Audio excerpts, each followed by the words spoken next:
have someone from the audience name as Jigishu Singh, and he is asking a question as in non-dualism is not accepted by people generally in the West or even in India. So, what can be done to push people towards the Vedantic thought? You see, we need to revisit the fundamentals. Why is Vedanta or Dharma needed at all? Why can't man do without Dharma? Man needs Dharma because man suffers. When I say man, I mean human being. I'm just being old-fashioned in my usage. So, we suffer and therefore we need Dharma. Otherwise, we are all right as we are, as animals are. No animal has any concept of dharma, not even a need. So now why is Vedanta useful and why would man move towards Vedanta? Because Vedanta actually, practically liberates us from suffering. So it is not a question of pushing someone to Vedanta or converting him.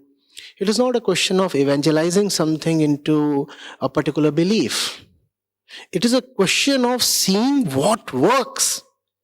I mean, if we are sick, what do we need? We need a medicine that works. And I dare say, Vedanta is the most fundamental medicine that works.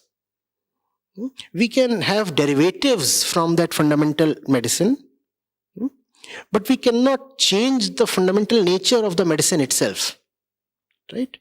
So you may have a group of chemicals, you have a mother medicine, and you can work on that as need be to come up with a newer version, a more updated form, a more contemporary form of medicine.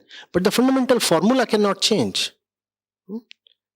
Vedanta is the medicine to the human condition. And the human condition is of misery. We are misery, Vedanta is medicine. And therefore, we'll have to go to Vedanta. It's not as if Vedanta needs to come to preach and convert. We need to go to Vedanta if we want our welfare. It says that somebody needs to demonstrate that authentically and credibly. What we need is not a justification on how effective Vedanta is. We do not need to investigate whether Vedanta works. What we need is people who know how it works. There's a difference here. Vedanta need not be put under the scanner. We need to put ourselves under the scanner. Do we understand Vedanta? And if we do not understand Vedanta and try to dismiss it, or as you said that people do not want to accept non-dualism, though non-dualism is one interpretation of Vedanta. The most logical, the most accurate, the most complete, and the purest interpretation of Vedanta is Advaita. But there are dualistic interpretations as well. There is Vishishta Advaita, there is Dvaita. Ramanuj and Madhvacharya are given as high a status as Shankaracharya in many parts of the country. So one need not go to Vedanta through the non-dualistic route only. One could take the dualistic route, approach Vedanta, and when you are intimate with the Upanishads, then you realize that their central message is of non-duality. So, there's another question, that is, if a person wants to, many people are asking this question, so I'm just putting all into one. If somebody wants to develop a Vedantic thought process, then what would be your suggestion, about the books that you have written? In what order they should read those books. So they would, like step 1 and step 2 and step 3. So, the first book that you should read is this, and then, once you have absorbed that, then go to the next. So, can you suggest something, a good reading for people for after this lecture? See, Vedantic thought process is not quite the right thing. There is the Vedantic attitude. There is a Vedantic attitude. And that attitude is of constant meditativeness. Just as there is nothing like enlightenment in Vedanta, similarly, there is nothing like meditation in Vedanta. It would be surprising to some people, maybe. And these two are the hot words in spirituality. Everybody wants to meditate so that everybody can be enlightened. But in Vedanta, there is neither meditation nor enlightenment. Meditation is taken for granted. A certain meditativeness as your basic attitude is taken for granted. The Upanishads just do not teach any meditation.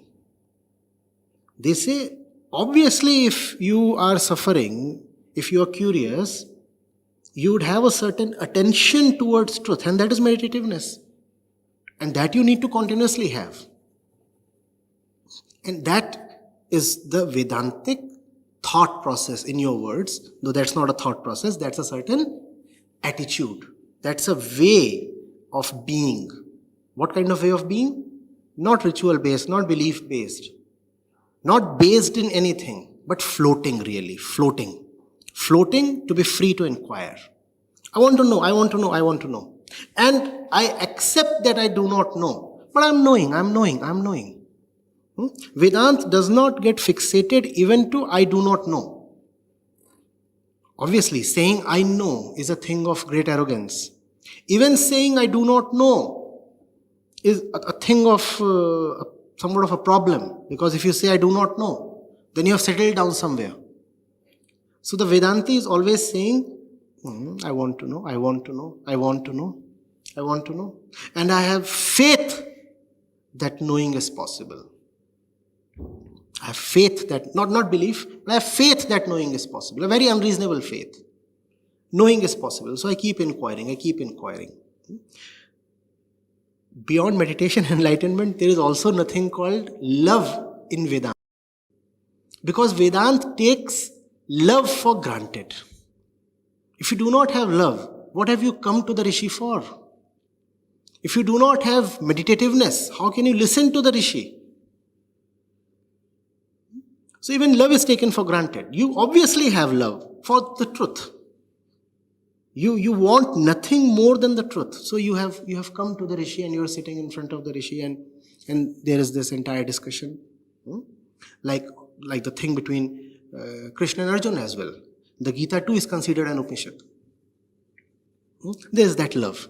Though in those 18 chapters, neither Arjuna nor Krishna ever say, I love you. But that is the underlying unsaid theme. Because they love each other, that's why they are conversating. So that's how one has to be. I want to know. I want to know. I want to know. It's beautiful to know. It's energizing to know. It's life-giving to know. How can I be dull like a stone? Am I not conscious? Don't I feel that urge within to take my consciousness higher? And how can I move higher if I do not ask? So I want to know. If a preceptor is there, I inquire from the preceptor.